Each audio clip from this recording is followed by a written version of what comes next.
Marco, and in this video I'm going to show you how to deposit USDT to YesCoin Fast Learning. So before I show you how to do that, subscribe to the channel, it helps me out a lot. First thing what you want to do is launch the app. So you want to click on play for airdrop.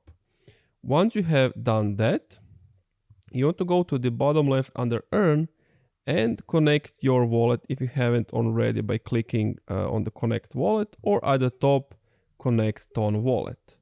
Then you want to connect your wallet, and from there, just if you're using like Coinbase, Binance, whatever exchange, go to that platform, enter your wallet and just go to their converter and then just type in yes to USD, USDT, and I mean whatever crypto you want.